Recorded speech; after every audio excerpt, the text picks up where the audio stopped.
As kimejige para ni pick up Jehovah asike kata ngo tuko lo mitei lo ga se tugo no ke bendi gine tigele so nang betu tabrani amak taw gine tigele so ni ke mejige nyoro sayet kubun kboy tiot sami che magar onge sabi kyo algwasare mushe gugo en kamuktan niyo asaka bit kete begen ligu igep chi tu gen ngo sap cha saban wa kyo ye kas tu go ni ta inete tayan den yori re no shegu igine tige kitabu ne beso kena gele ki sab go jen Kristo Jesu amanata nege ya go maje Jesu go sabin golitin niya segena olete gimnate tatelu nate de basarunet negi gisar gwech ingore na nege paishe go tuswek kyo so ga sak tu gen Jesu na gatyo ginen niyo amen amen bas en sayne jamana gab Jehovah ko kibendi ke netigele son ko bata ko bay tini chemiteyo amaje ki togo baranda ji ko gateje asogo bi kete style engane ke gurnara maru kibendi gi netiga tugul go bata leso no be tut na ba sabato ak be tuna tay amaje goji lelian asogo bi ko gateje gne jamge jamani gab Jehovah rane amite lesson nebo Jumatatu nenoto koki nelen kimase besyo magutik cho kongoi lelian amaje goy bara ni Pastor Sami sogo gateje gne kongoi ami ko batag yai ba gabe berta na babetu tabangman namwa ko le inguna ko gije giberu ratin ko ge nyenda o tagotin ta jogara Pastor Nyalilei kogatis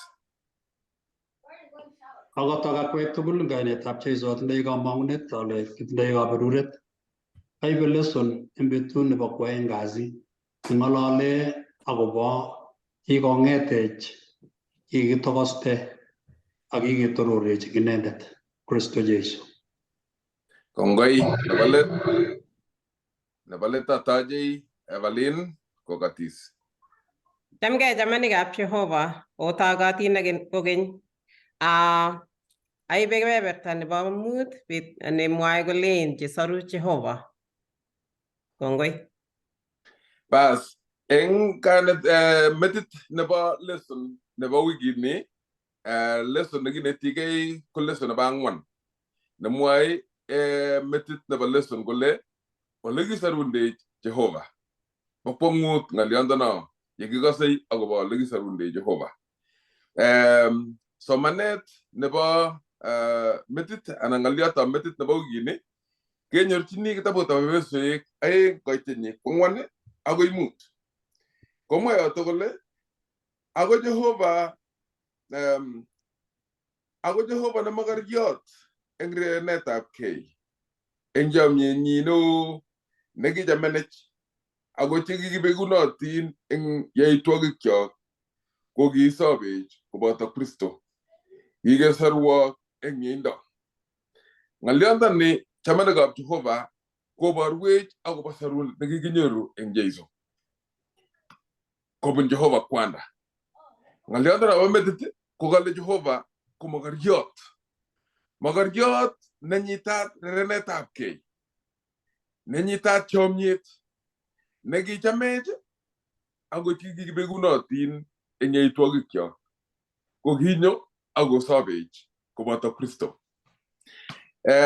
atindiot kitigin nemitei eng kebeberta nebo tai nebo lesson komwawech akobo lakwet nekikure Jessica nekale kibo arawek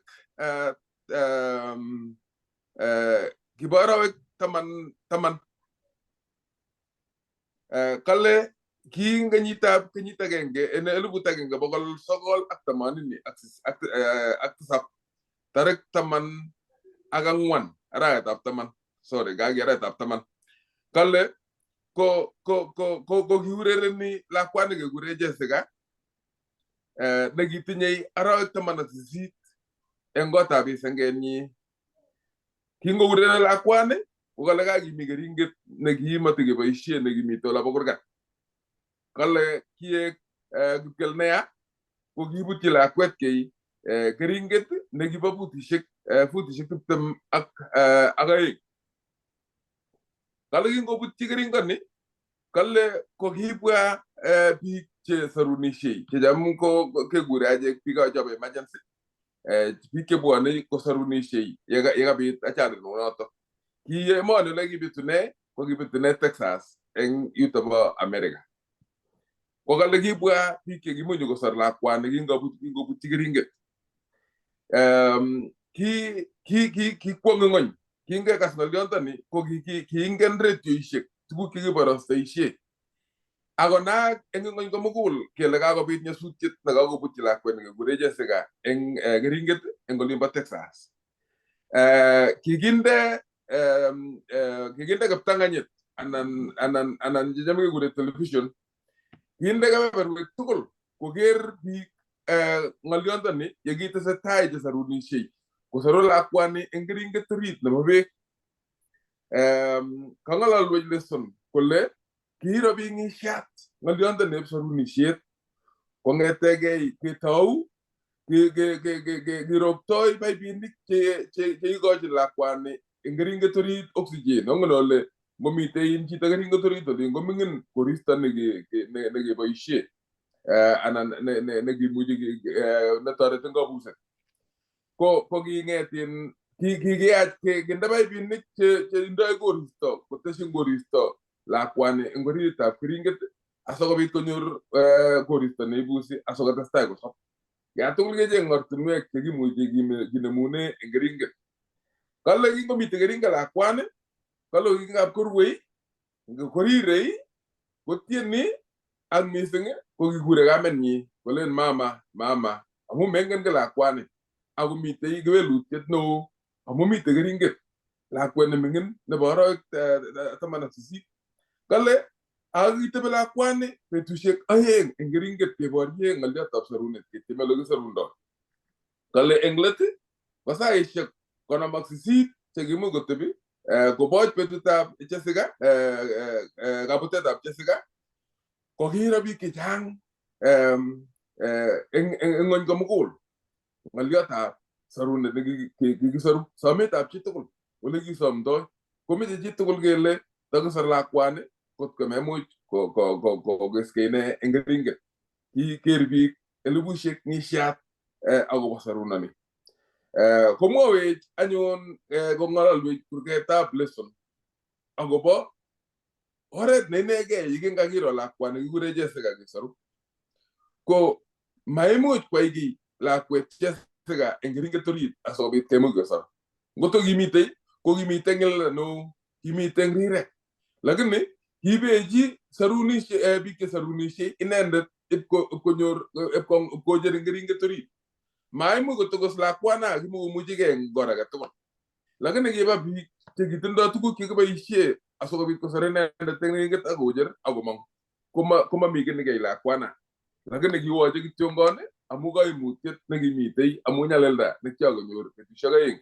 kaitet geringet geringet do le giba bege o ngana ko go tebe ji geringet to be go shaga yin ko bokpomu ko gi minya lelda no la kwanata lagene amuja miet gi tinge bi ga je agne aksaruna gi ak paishoni ki gay ngem boy ak pit no magru yo ke meje ge sarchese ga go ki geringet o go ne jagne kitabune kolle mami gi nena mega buatet missing kosir negararan nebo sarune yani kangalal gole kit nebo sarunet konna mega buatu tikyo ngat ngiro gele saru bijo gira jo tukul jo ko gibe gib ka buatu tikwa amu iteme jetul ko gele tos ku sar daga bendi agi gere biki gini giptanga nyet ko gere koma ko jang biki maruyo ko tege sar la kwetya sega asogo bit ko sija nyon ga bada mi golle jige to be ga ga astagi amugi teme jitto ko meje golle tagiro awu ga sar tan saru ko gi nge sar ko ndege re ko ri ga kap jitto ko le ko gi bay nang bay bo yeno amoga ga sula de da saru net na be jesiga engni ta kemana ga Jehovah ko moy siruti ketrilen eng ta bota be so e ga ngene te bawlo engnu ago ba saru ne nya agaje kele higer gay agla kwani gigure jesega en atebe ta tenge higibuti tenge gi ago mami tege ni gi muji ge hay kimi gi muji ge saruge amula kwet Jessica ko kimokomuch kosarge kityo ngone nege ngeringet ako tage jego ibe ngeringet no ngeringet nebo luset nebo tengekto nekikibutyi amu shetani kingam kibutyi keringoni konyo kipsengwet kojorgei kojorchegei eng keringet no nebo tengek asokobit kosarwech achek chikyogebegu eng tengekto konyo kipsengwet kojorchegei akosarwech eng oretab Jeiso eng notok kemwoe kinetigei eng leso nebo rani kele maachek cheketobendoi kityongon kamwa leson kole makele makije tabendoi kityo kogerei sarunetab chito age biik chechang kikitangangta eng kiptanganyit kogerei sarunetab Jessica ko kimukoboto ichek kikisaru kimukoboto kebebertab sarunet ichek lakini kikere kityo ngonyek lakini Jessica kongen kamanutiet nebo sarunet nekisar inendet ko lakwet kotko mangeringet nekikyakobutyi kwachek akichek koi kristianik chikyakibutyi tengekto ko makikikertoi kityo kiptanganyit keker akobo sarunetab biik alak lakini kiboryoni akobo sarunenyo nekisarwech kipsengwet yekyakebegu akibutyi tengekto konyo kipsengwet akosarwech eng oretab Jeiso eng nitok chamanekab Jehovah ko nekale Ole Sorundech Jehovah kokisarwech eng oret nebo kwong'ut nemami kiy nekikimuch keyai lakini kinyo kipsengwet akojorchegei akosarwech eng oretab Jeiso eng notok keboryoni akobo sarunenyo achek chekikisarwech eng mieindo eng Jeiso Kristo koimwoe kitabut nekakisoman betut netai komwoe kole kikibekunotin ak kikang'alech Shetani ngisoman eng kitabutab Efesoek agenge kong'alale nekakisoman eng wikit konye kokimi mising kitabutab Efesoek agenge ko king'alale Paulo eng kitabut nebo Efesoek akomwa eng nwokindo akobo atindiotab kayanikab Efeso ko king'alale atebet nekiakobit eng wakati nekibo kristianik chekimite Efeso chekitepchei eng atebet nebo tengekto nekilosu kanamonik chekikiwai eng eunek kokon akobaorian akobo kanamonik ak tengekwokik chekimitei eng wakati notok kibo Efeso nekiyoe biik kokyakoutye Jehovah nebo iman lakini kinyo kora kipsengwet asikobit kosor ngano kimitei eng tengekwokik ko eng kitabutab Efesoek 2 nekisomani rani neinete Paulo ko kakoibatindiot kong'ete atebetab Efesoek akoi nyokokonech akobo atebenyo acheket ko ki kristianik ak sarunet nekikinyoru acheket kwachek atkinye ko nekobo atkonye kong'alale wikit konye kong'alale akobo Efesoek eng ko biik chechang lakini rani kong'alale ko kristianindet inendet inegei sarunet nekikinyor chi ak ole kikaste chi sarunet nekinyoru eng Jeiso komwoe yutok kole kale kobo kale takchingei kortorchinet neo eng chichak ole kastoi chichak akobo ng'olionde sarunet nekakatach Jeiso Kristo nekinyo kosorwech kale kikibesho kong'ete Efesoek kurget 2 koitinyi ko 1 akoi 10 ko kikibesho konyil 3 kurget netai akoi kurget nebo 3 kong'ololi akobo achek anan ole kiu eng tengekwokikyo ngisoman eng yotok ko kale akikisobo kakwek yekiyobekunotin eng yaitwokikwok eng tengekwokikwok chekiyobendate yekinyei kou bitetab ng'onyuni usubi neo nebo kimnatet nebo soet nebo twamimirik cheboisie nguno eng werikab ingelelnatet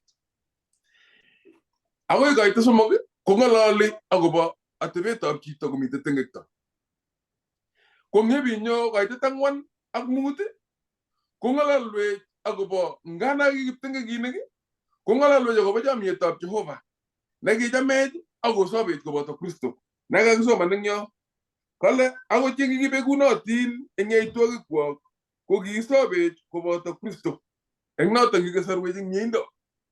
Kongalal kongetege koito lo akoi taman. Asomani koito sisit. Kolen amu kikisarwok eng mieindo eng kayanet ako mabunwok nitok konunetab Jehovah. Amabo boisionik simailoskei chi amu kiboisieni achek nekikeech eng Kristo Jeiso akobo boisionik che miachen chekisub kochop Jehovah sikebendate ichek. Kongalalwech lesson kenai kele kaka kitabuni ko kikipchei konyil somok eng oret neiboru atebetab chito eng tengekto, yeityo kobor chomyetab Jehovah nga ki kiptengekinik, yeityo kobor eng nebo let konyorugei kipsengwet akosarwech eng mieindo eng oretab Jeiso. Eng notok kongalal kole kikibegunotin eng yaitwogikyok nebo tai. Nebo oeng kole ko kikisobech Jehovah koboto Kristo. Eng notok nebo somok kole kikesorwok eng mieindo amabunwech nitok konunetab Jehovah asimailoskei chi. Romanik mut koiteni ko 17 shawendi atare amache asomon kotikei. Romanik mut koiteni ko 17 komwoe kole Romanik mut 17 kole amu ngokiba imet eng betusiek eng bistoetab agenge nesire mising anyun kobou eng sobondo ichek chetoche changindab mieindo ak konunet nebo imanda eng agenge notok Jeiso Kristo. Notok anyun uye kinyonji biik tugul kirwoget akoi kakikinet eng bistoetab agenge. Kou notok kinyonji biik tugul konunet nekikoito buch akoi kaityinetab imanda nebo sobondo eng boisiet agenge nebo imanda notok Jeiso Kristo. Kale kinyonji ng'ony bistoet eng chito agenge notok ko Adam. Lakini kinyo kasobet eng chito agenge notok Kristo akoityi ng'ony komugul kasobet nekikikoito buch. Lo koitenyi ko 23 komwa kole amu melektob tingek ko meet ako konunetab chomyet nebo Jehovah ko sobondab koigeny eng Kristo Jeiso Kiptaiyandenyo. Melekto nebo tingek nekinyolchinech achek chekikakeku kipsakarek ko ki meet nebo koigeny. Lakini konunetab chomyet nekichomech Jehovah ko kiyok Jeiso Kristo asikobit nyokosorwech kowalanechkei. Eng notok keeku werik ak tibik chebo kaplaitoriat eng Jeiso Kristo. Notok chamanikab Jehovah mabaibai shetani yekas ng'olyondoni. Yoe luget kotugul kwochin lagokab Jehovah chechotok ko chekose it ako kose tugetab Jehovah kosubi. Ko yoe luget koborekei ak keswek cheking'et cheribe ng'atutikab Jehovah ak bornatet nebo Jeiso. Kale shetani ko kiboisie atebosiek cheterchin asikobit kong'em kristianik. Kale atebosiek chebo ng'unyuni chekinyokomase biik asikotebi biik ak atebet nebo emoni. Kale bitonwek chekinyokoboisie shetani asikobit konamta biik kotebi eng atebetab ng'ony kole teptoi ng'ony. Meche biik atebet kotebi ole teptoi ng'ony. Lakini makerei maketab Jehovah nelen obwa akwek tugul obwonjo asikobit akono kamung'et. Naite kasong'olole eng kitabutab Romanik 12 nemasomani koiteni ko agenge. Kole amuonyege atebosiekab betusiechu. Kale akongewalak eng kalelitet nebo nautikkwok asikobit onai komie kit neu maketab Jehovah. Engewalech eng kalelitet nebo nautikchok. Notok ko sobonwekchok kewal Kristo kechomchigei asikobit keeku agenge eng kenai kamanutiet nebo sarunenyo nekinyoru eng Jeiso ak kebendate notok achek ak kekur alak kimuchi sarunoni. Ngondoi Jehovah eng kanetab Jeiso yekitesetai eng kanetisiet. Amache atach mwalimu nerubei asikobit atestai eng yotok. Kongoi Ramaro eng kanetisiet nekaikonech. Ako kitesetai eng yotok amu kimi betut nebo oeng nelen kimasech besio magutikchok. Ara anyun ngotko kimasech magutikchok ko sorundoitech ano Jehovah amu kakekes kele kichomech Jehovah kot kokonech Jeiso nekinyokosorwech. Ko eng yu ng'oliot nebo metit nemite yu barak yu ko kale chekikimenye akot achek tugul kwenunwa eng magutik cheyach chebo borto ak chebo kabwatutik ak lagokab nereknatet eng siget kou alak. Ko nguno yu kekere tuguk ngele 4 chemwoe Paulo eng yu koborwech ole uu. Kale eng tabanutab kimnatetab Jehovah ne noto neribech ndakiistoi ko korok ko sobenyo kobou tuguk chebunu sang. Abwoti ale achek tugul ko kekere tuguk cheimech kotkan kora ile kaimano ko tuguk chebunu sang. Ako kora komite tuguk chemi oritinyo cheketinye magutik cheyachen chebo borto. Ne notok kokonech koistoenech chomietab Jehovah. Ako yekaistoenech magutikab Jehovah igere ile konotok kiptamirmir kamwae en arap Maro kole kinyo shetani asikobit koistech asikisub kabwatutikab ing'ony ak kisub kabwatutik cheyachen ak magutik chekimeche kou yo kakimwa kele kitinye magutik chechang chekionoti, chekibwoti, cheyoche komaitinye akot kabwatet neikere ile ka tuguchu ko Jehovah. Kimwoiwech pasta eng wikit konye kole ngap ko kaimutikchok kemwochini Jehovah, nekatakimwochini Jehovah kabwatutik eng kimnatet netindoi Jehovah. Ko agere ale eng yoto ngesoman James, imuchi isoman James 1:14 akoi 15. Ko eng yu kokamache komwawech kole kale eng yu chito nekasire Paulo kole anan wasirindet kole ne kaguyetab ng'alekab Paulo yemwoe kole eng besyo ko kakisikyi koek keeku lagokab nereknatet eng siget kou alak. Ko ngiker kele ngebe taunet agenge eng yun ko kiya Jehovah chito kiyaech eng kergeindanyi, kitinye chomyet, kikonech ole kikitebe mbar ole kikararan. Ngap Adam ak Hawa ko kimite nekitindoi chomyet neking'ololdos ak Jehovah eng bet ak kemboi. Kibendote, kitinye akot tiong'ik ko kimi olotok ko kitinye chomyet. Ak yetun koistogei eng kelyekab Jehovah koek tengek ko kinyo anyun kabutet ne notok kinyokoisto kobesio Jehovah ak icheket.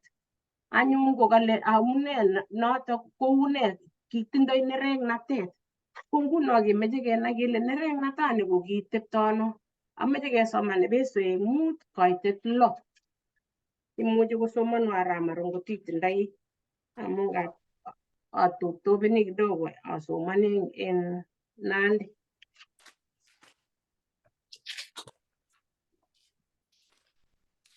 Efesoek 5:6.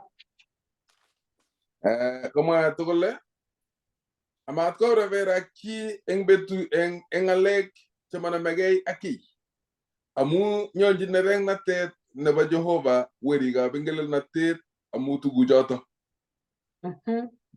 Ai kas ko kingesikchech kakobutyo kap Adam ko kinyo nereknatetab Jehovah kot keisto ichek eng yoto kimi mbaret nekimie. Kakonyo nereknatet nekakosich akot icheket amu kakosub ne koib kabwatutikab shetani. Ang shetani kotindoi nereknatet nenerekyin Jehovah. Koek anyun nereknanoto nebo lagok tugul chekikisich kot koit lagokchok ak lagokchok nereknatet nemite. Kokale anyun eng yutok komwa kole amat kiberberat amu nyonjin nereknatetab Jehovah werikab ngelelnatet amu tuguchuto.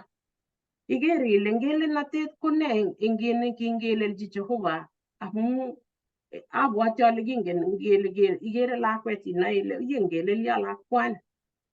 Kwanyuni ngabiker ke ngewendi kiwoit kole siker ile itinde ingelelnotet kokale Jehovah anyun oripkei sima matolya matkonamak ingelelnotet amu nyone neregekab Jehovah. Nguno kot komite sobet nekakibet ya kaikeskei chito kenyoru kerermetiet neo nekiimigei, lakini kotamne anyun betut ne biik chekikabistoe ng'oliotab Jehovah ak yeit katuiyo ak Jehovah kait taitab Jehovah eng kakesunetab betusiek une anyun oo mising nereknatet nenyonjin amu mwoe ng'oliotab Jehovah kolen nyone betunoto. Ko ng'oliotab lagokab nereknatet siku kikisikchech yotok ko nguno eng betusiechu tugul asikobit anyun ngot komakiistoegei tewernatet notok kenyoru nereknatetab Jehovah. Ko noto anyun komeche kenai itondab Jehovah, kinoitoi ano itondab Jehovah asikobit kenyoru lilindanyi asikonetech asikobit keistoegei tewernatet ne notok kieku lagok chetindoi chemakase it Jehovah. Kokangesoman eng yo Efesoek 2:1 nekakosomani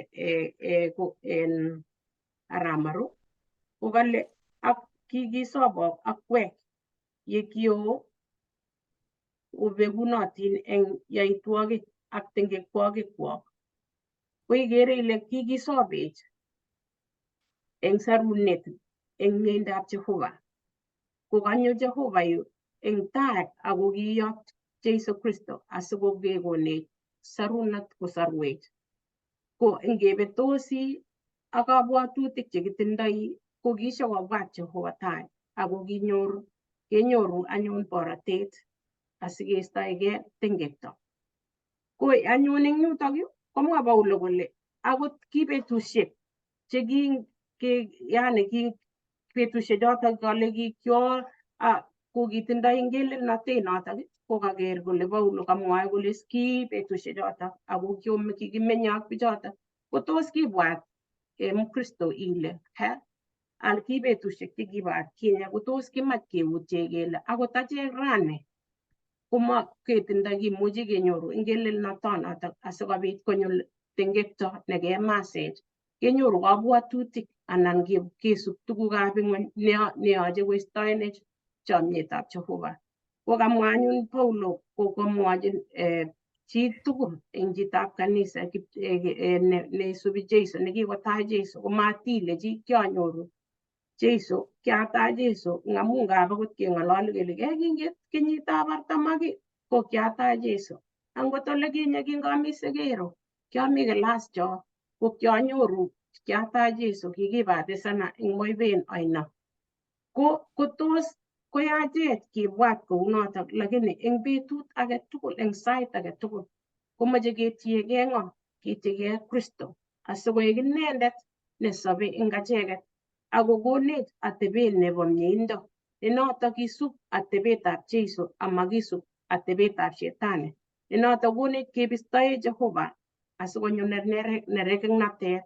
Ako Jehovah ikere ile tinye maket kosorwech anyun ko naet eng yu ko kinetkei tuguk cheistoenech che chotok neregek chekitindoi chebunu sang anan ko chekitindoi mugulelwogik chok. Ko ngenai tuguchotok koyachech kelya makoi inai amakoi istoegei eng kabwatutieng'ung anan kamukeng'ung kobate ilya eng betut age tugul soman ng'oliotab Jehovah. Ako ndesomani lainda agenge kotoretin kosir yemaisoman. Abwoti ale ngap komi betut neiwendi kanisa komi kabwatutik chechang. Ngotokong'ololi pastor ko kainuch anan ngotokong'ololi pastor ko kakwo metit ano tuguk chemi sang. Lakini ngotiegu kila akikochi kabwatutikuk isoman akikochi Jehovah kabwatutikuk akikochi Jehovah koyotun asikobit inai ng'oliot kosorwech Jehovah asikobit matun kinyoru nokale tun yekakiitu taitab Jehovah kenyoru nereknatet nemakimuchi maketindoi kebeberta netekele nyoiwek kat. Kosome ale tupchosiekcho ongetestai kinetkei eng ng'olyondoni kikikochi chepyosoek ak kekonech akot achek asikobit kemwaite akobit kekurech asikobit kenyoru sobondo nebo koikeny. Ko notok asome akochi mwalimuiyot nerubei ne notok ko Pastor Nyalile. Kongoi mising, kongoi Lilian amu kanetisiet nekaikonech. Atindoi kamang'unet ale kangesomanin eng kebesoek aeng. Kokamwoiwech kole kikisobech achek akinye kokikibekunotin. Ng'ololwech mising baruane Paulo eng kebesoek koib atindiyot akoi betusiek chebo tai. Kikitare wikit konye ng'olyot nekimwoe kolen Adam sigindenyo nekingakosirto amu kabutenyi nekibut ko kikonech Adam amu kikimi korotikyik. Sobondab Adam ko sobonwekyok amu kikisiech achek tugul kemi kelutab Adam. Ako ki lagokab Adam eng korotik. Matikoi Adam ko ibinda nekilo mising ako ibindanyi kolo mising amu inendet nekitou yoityet ak tingekto. Ko Adam sigindenyo netai koborwech komie kole kimi koimutiet eng sigindenyo eng tai ko kiib ne ng'oki notok ko kikiyapta kong'ete chito age akoi chito age. Kisiche lagok rani, ko ngesiche lagok kesiche lagok che kiptengekinik, makisiche lagok chekororonen. Koi kristianindet isiche lakwet ne kiptengekiot, mesiche lakwet ne kristianindet. Kristianatet ko neng'ung, tilyanding'ung ak Jehova ko neng'ung'et, lakini eng korotik nebo lakwet nekakisich kesiche lakwet eng mokisto ak tengekto. Kamwoiwech Lilian eng kanetisiet nekenetech kole Adam sigindenyo netai ko kingakolel ko kikieku lagok chetindoi neregek. Neregek ko logoiyat agenge nebo oinet, logoiyat nebo yoityet, logoiyatab tengek. Ko kangotestai komwoiwech sirutik chetililen ngeit nguno eng oeng kasi komwoiwech kobestos yoitwogik chebo tengek. Ako nguno kaboisie Paulo nguno ng'olyot nelen ako nguno ing tai yun kokamwoiwech Paulo atebetab chito, mastaetab Adam, atindiotab Adam nekikomasta eng taitab Jehova. Makotindoi tilyandit, makotindoi boisiet nemie, tuguk cheng'ololi koyachen, eunekyik komi korotik, atebenyi tugul nebo Adam koya. Kabwatutik chebo Adam ak lagokab Adam tugul eng chi age tugul nomite sang netomo koyan logoiwek chemiachen. Angot inendet ne kristianindet, tabikas kristianindet age kakobar biikchik chebo gaa, kakobar chepyoset, kobar lagok. Kikas atindiot age nekile kibar chito chepyoset ak kwam, kotil muguleldo, kokerer olemi borto tugul ak kwam muguleldo. Korotik, sobetab chito kotindoi bunyondit. Akanyo komwoiwech kele eng atebetab Adam betusiek tugul konyalulat. Kiibe lautietab tengek, kiibe lautietab meet. Notok amune eng kasarta age tugul kokonech meet logoiyat neiborwech kole ki kiptengekinik. Ngoi kristianin anan komai kristianin ko kikonyo tengek komaluchech akobarech. Ko kakobarech tengekto konyo Jeiso eng oretab tilyanditab Jehova nekokimwa wikitot nikonye kele kiilokyi Jehova torornatet werinyi. Nyokolach Jeiso itondonyo achek chekinyolulyotin. Koi bortonyo netindoi maget neya, netindoi tengek, netindoi neregek, netindoi kabwatutik chechang. Akonyo kola tugul akoi kimurtoiyot amu kikisich Jeiso kou borto nebo biik tugul. Amu kisich Maria kosich kou chito, kemanach eng arawek 9 kolanyo lautiet nebo tengektab chito akoi kimurtoiyot. Kikikas komie eng wikit konye eng lesson kele meetab Jeiso eng komut kasi ko meenyu achek tugul.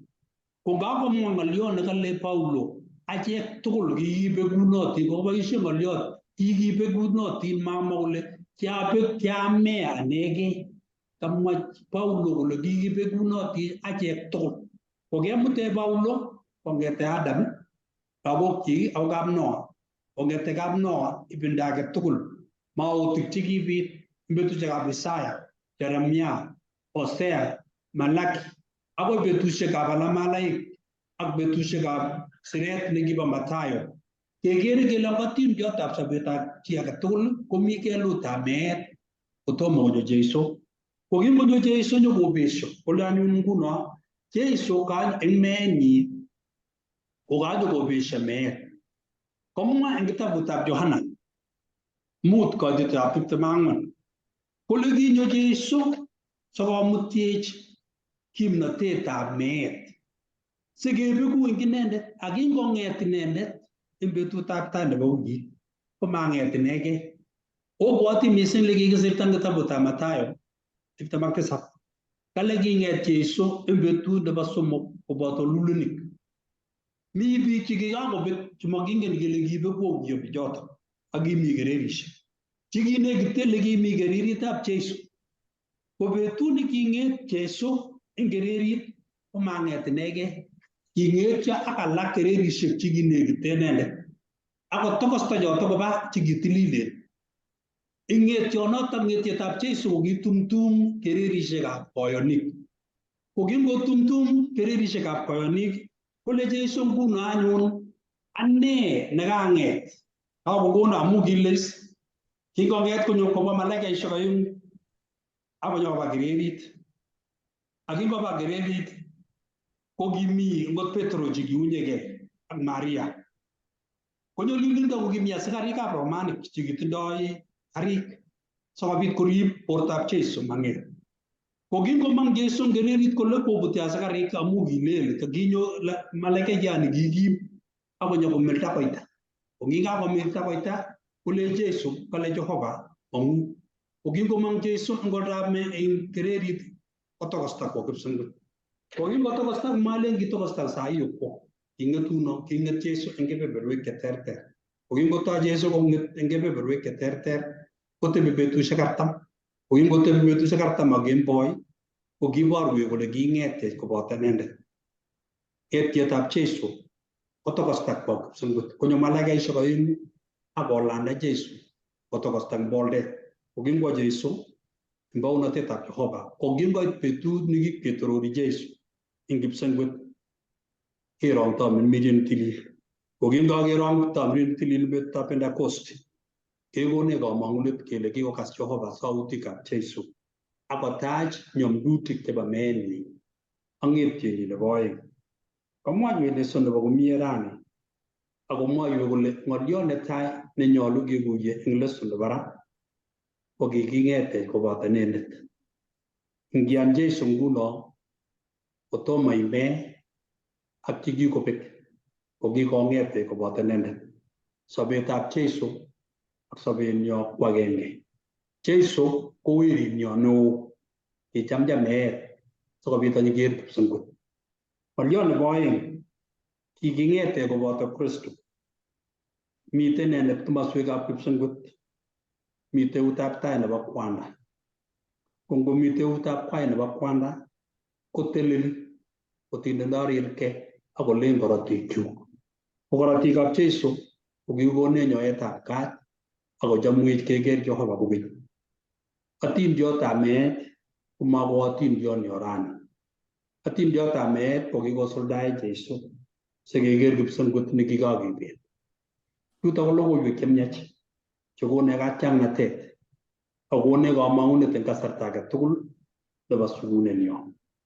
Kanetech leson nebo rani akokonech kamang'unet kele matkeiwei kenyoru kamang'unet eng tuguk chekikwaiwech Jehovah. Amune sikobet chi akikwai Jehovah tugul? Makomi besendo nebo meet. Kikotar besendo Jeiso eng kimurtoiyot. Nekong'et ko kiyan aketach miendab Jehovah. Kongaketach miendab Jehovah ketororech koboto Jeiso. Yekanyo Jeiso nebo oeng nyokomutech kipsengwet, nyokomuti tupchosiekchik ak chepkametisiekchik. chikikoyan inendet akikokomut icheket kotebe ng'echeretab torornatet.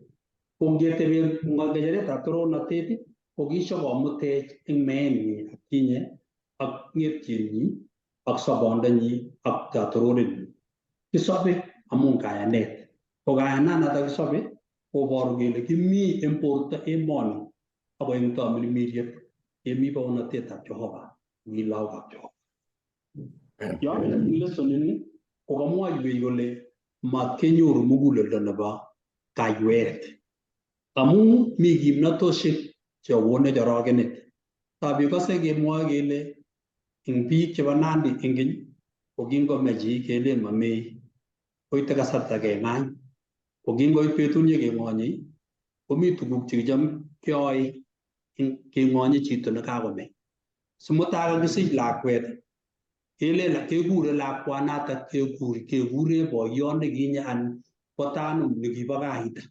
Ko betut nekerio lakwet kele kikong'et tanum lakwet yu, ko kikoikoegei biikab Kalenjin yotok kele nga mamee chi, mamee kapchi, king'eti. Ko kanyokoborwech Jeiso kele Kristianindet nekakoyan Jeiso komakekure kame, karu. Ko ngoru ing'ete mutai. Ko ngome chito eng lugait no kingen kelen kapkoru. Ipkekonor eng kererit amu ng'ete mutai. Kergei ak rani keruitosi ako mutai keng'eti. Komwa chi age kole meet ko kergei ak uwondo no iwendi kitanda. Keyoe tugucho kikure rehearsal kila. Kibendi kitanda keruitosi, mutai keng'eti. Kibendi meet keng'etosi mutai. Kibendi meet keng'etosi mutai. Kokonech kamang'unet kenai kele anga meet komakito nekonech orogenet. Konech kamang'unet kele kakiru. Nyone Jeiso nyokong'etech ketokoste kipsengwet. Atache ile nebo somok Pastor Ng'etich. Kongoi. Akikas atindiot nebo sorunetab Jessica. Awamoche tates atindiot noto kosir. Ibwat ko king'et Chelwit. Nekanyo ak nyokonyor lagok aeng chemengechen chekisaramee. Ako lugui tuwai. Tatyo kwo akoi kebenet ngoitita olindop kong'ung. Kong'ep kong'ung kotoi kobai lagochu. Kongikilen kecheng kabetyo lagok. Netai ko kakwochi luget amu kale kibi luget eng kipsengwet akewai kele bwo akobo kipsengwet. Ako kakiterter bwo akobo ing'uny amu kakonyo olot. Koit Chesawil nekichutune katutieni malaikaishek kebeberta agenge eng somok. Nyoko lugui chu aeng. Kong'etu ngicheng'ei kochut kebenet ako koromit ngolen keit kotar lagok akomach kwam. Kewek korok kele oyeste korok metochi tiondo korok sikeker ole kikoikoitoi amu kakoromit. As amanoto kityo ribe eng yekakwo orit olin koker kurget akwo kobun oret age ipkocheng tiondo kobar atya nyokolugui asinyokong'ung'chin chu kobae lagok. Koba ipkokimekitu ipkoekitu kot kosich lagok akichek. Kotoi kobai lagok ngisiat eng keringoninda. Koek tuguk somok chekeng'alale sirutik. Noto amune kakimwa eng kebeberta netai kole kiekwegunotin amu kibi luget eng kipsengwet nakamwa ole kiboreke ak kimnatoshekab tamirmirik chebo chesawiliet nekikabun kipsengwet. Nebo aeng komanoto kityo bitonwek kotoi konet tumwek ak andaita nenywanet ak tuguk chebo kipkaa orit olotok. So ak nebo somok kot ko banyechu bo aeng. Kot ko ngolen kong'ung lagok kong'ung'u cheit ak chekibo aeng amu ngoteshin ng'wonet nebo amitwogik chekanya koteshi ko kakobae ng'wonet ne ngolen kong'elyech kong'elyechi ng'wonet. So ko nekamwa kole kora eng kebeberta no kale ino Jumatatu ko kale once diluted by your own desires. Kakobit magutik as chekakonet kenyitatet akasetab nyat ak ne. So lugoshek ang'wan cheboreke sikele kyaobeku kimnatoshekab tamirmirik chekabun kipsengwet ak lembechek chekinye keberberate makawa. Nebo aeng ko nikanyo kochut orit as kakobae kotongong'elye kityo kole kabwatutik kwak tugul ak magutik kwak tugul ikere ko nerechi lakwet kole main nenyunet matin komining ile kineti ng'oni anoni ko kikesikto. Ak nebo somok as nguno ko bitonwek chekanyo konet Ako ruywe kikanyonet kobit anyun kele achek sinyenandi achek kole nyo kokakobit pitonwek koek tukyoto somok chekeborye amu kiobegunotin makilya kotet Jehovah oretab sarunet notamune kakenetech pasta kole akikingetak notamune kamwa kole but God ako Jehovah eng chomyenyi ak chongindab rirenoshekyi ko kiingetech kemong'une oldab chekikobek. Tebutiet ko kale ingot ko anyun eng kenyisiek chekikosirto ko kiobendote chuto ako kinyo Jehovah asikobit kotetet oretab sarunet sikesorwok. Ko tebutiet no kimeche ketebekei kele tetutieneb sarunet nga kikisipte tengek ak kikuone tengek ak bebitite tengek ngeng'elyech ing kabwatutikchok ak magutikyok ng'ololutikyok kobo tengek ketebi ing bitonwekyok ko kikochut tengek ak anyun netesetai setani kora kotokokonech yomsosiek chebunu sang ako mi chekeborye chemi magutikab borto orit ako mi bitonwek as chekikesiktech ara kingetu ko ki kristiani kounito akoi ngoto kikityechi manda kotos kityo kikityechi manda ako ng'elyeketyo kotokotengekto eng magutikab mugulelwekyok kotokotengekto anan mi kimnatet neimuchi nyokosop eng oritinyo Kristo kot kowal bitonwekab ateboshekyok kot ko ngeker kekere itondab Jeiso ngoto kinyokwo Jeiso ipkochut kebenoni akolechi mete bundukit mete korot age tugul ngekwetkei ko ngep korieb nguno en maswetit korieb nguno kolech kop akonam keldo Jeiso akobar ko ngelen barei kotor akobar metit kotil metit komeche sawil akomeita Jeiso lakini kong'et niking'et ko ngyoborok konam lagok oeng chemako lagok isinye kakoek sigik nguno ak lagokwak ak mochokonikwak as akorem nguno tiendo kotienon komong ing kebenet korem nguno tiendo nekikityeni awendo amu kakoit nguno kele kakosil kakiterter luget lakini komi lagok chemoche kawek orit yundo amu kikosoyan bitonwekwak kolache chakiyonyiny amitwogik chekikiame eng olin ak bitonwek chekikitinye chebo tumwekyok ak tuguk tugul chekikosekei amu kikiberber kingotalilit ndarani kocham lakwet noto olekiretitoe lagochu kot koit kebenet orit ko ngakwanyenyi sobet eng olindo keeshe kemong'u amu ngotokinaite kebenet orit ko ngimong'u sang kolilin asista imach iweke orit ketakebarekei kora amu moche magutikab borwekyok kowek kebenet akolechini Jehova acha kinyalil iulung'oni ngoloto mi lapkeiyet olin nebo tuguk chesirei chebo telunotet kounotok eng nwakindo keng'olole kas kit nekimwa Jehova kimasorwech kityo koityech imanda eng tengek ako kimoche kemong'une noto amune kitabutab Efesoek 1:3-4 komwoe kole iberurot Jehova kwandab kiptayandenyo Jesu Kristo ne eng inendet ko kikoberurechi kaberuroik tugul chebo kipsengwet eng tamirmiriet. Kotet 4 kilewenech eng inendet yekitom kelumda ing ng'ony asikobit keku chetililen chematinye lelut eng tainyi eng chomyet kou yekisop kolewenech akenamech keku werik eng orititab Jeiso sikolya Efesoek 2:7 asikobit kobarta eng kenyisiek chebwonei mogornotosiekab chesirtootin chebo mieindonyi eng tolosiet ak torornatenyi eng Kristo Jeiso.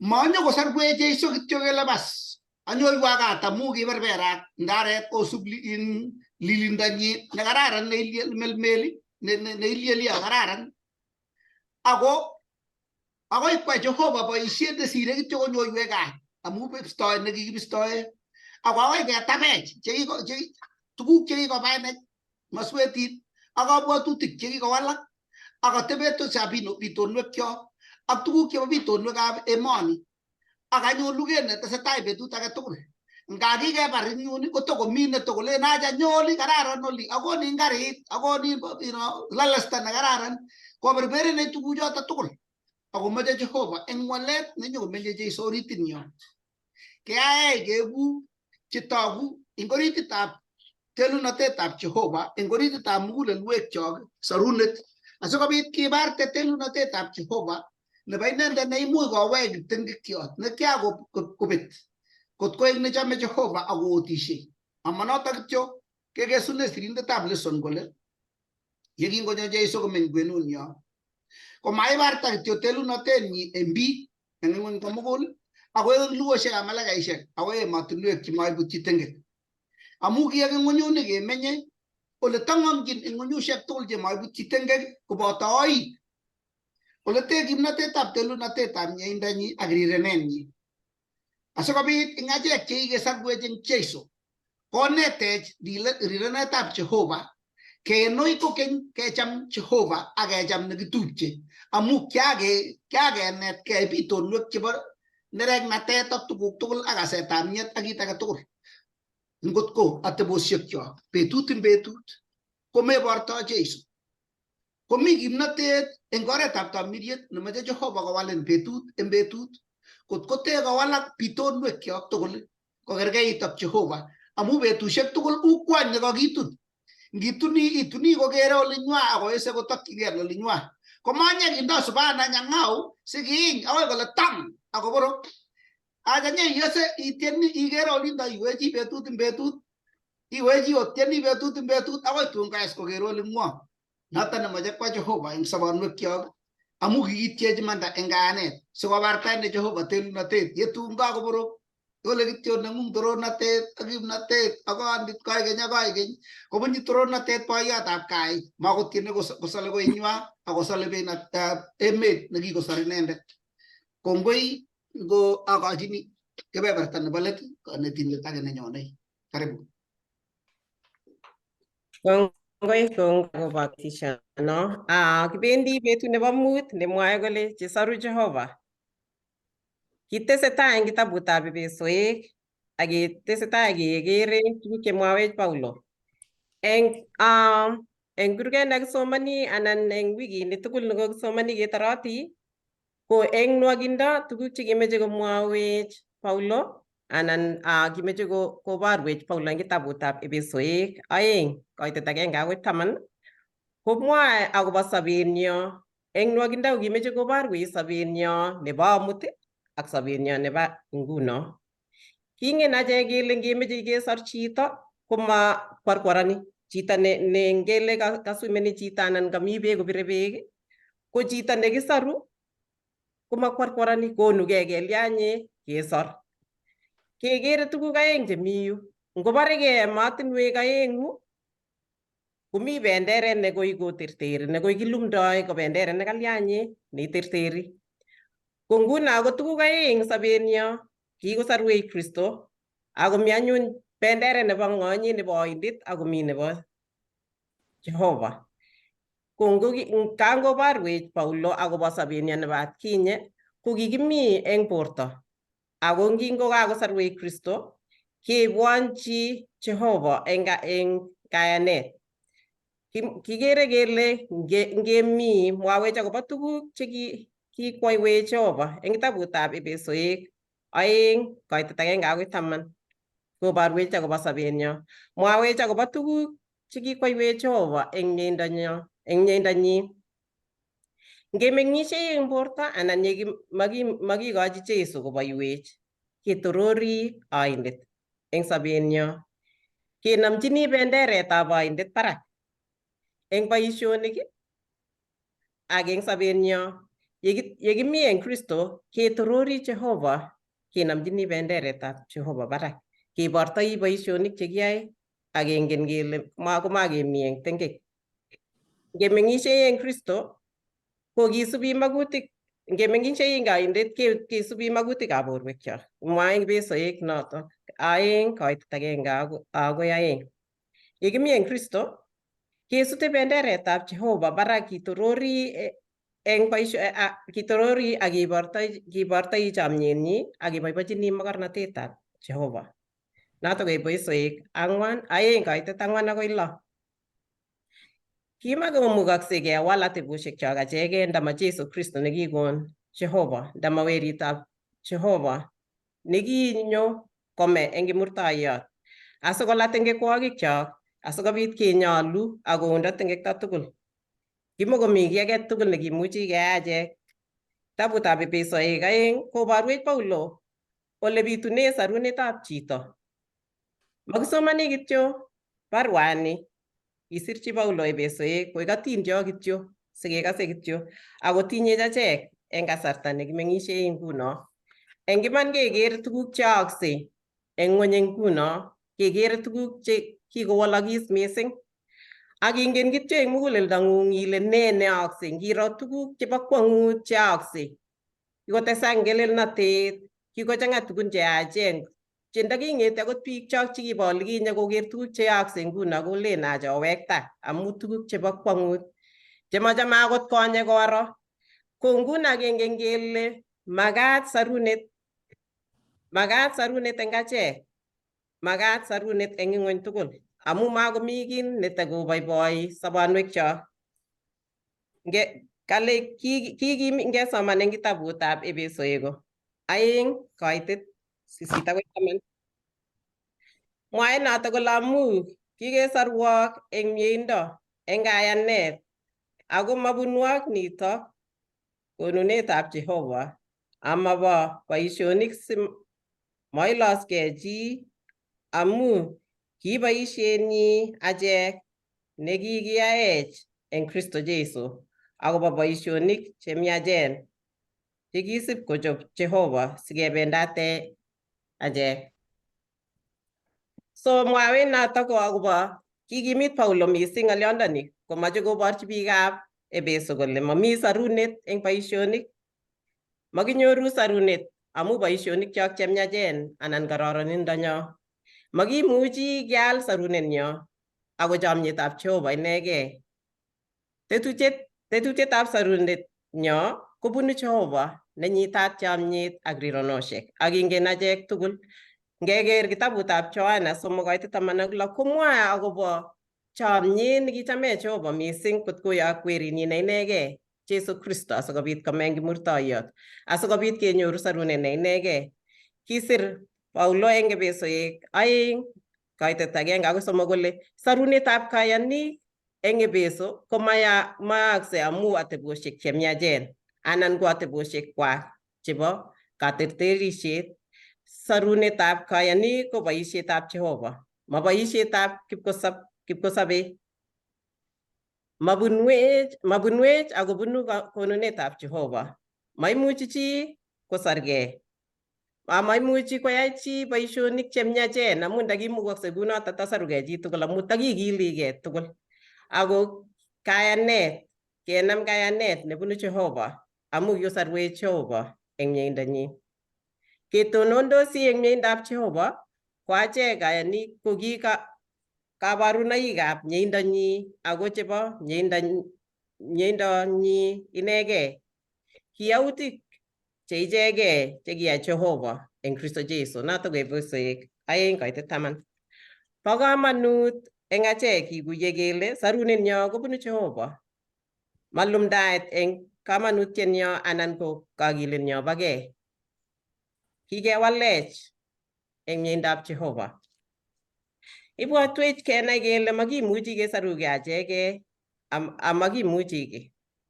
Makitinye kimnon age tugul ngotko makimi eng Kristo Jesu ne inendet ko sarunendenyo. Eng nwakindo, eng lesson tugul nekakinetkei kong'ete kangetau, ko kakero ak kakenai kele kikesarwech eng miendab Jehovah. Kikesarwech, kikiityeech imanda eng kayanet. Manenyo kayanet ako konunotiot nebunu Jehovah. Achek kityo koketach kayanetab Jehovah akenai kele mi Jehovah nekikosarwech. Masarwech boisionikchok asimakilosugei. Masarwech boisionikchok chekeyoe ak mieindo nekitinye simakilosugei.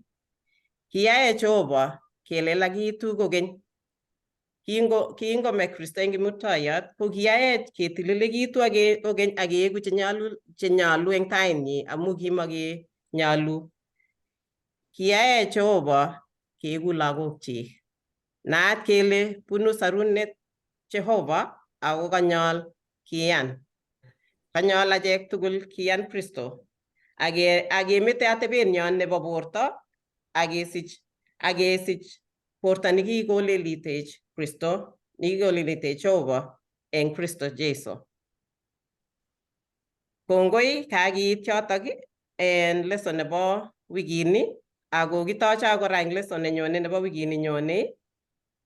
Abwati ale mwawech Lilian lesson nebo wikini nyone kole lene ako otokotin kokeny ngoberurok Jehovah, ngomwawech Lilian lesson nebo wikini nyone asikobit kesa. Ningen eng Kiingereza.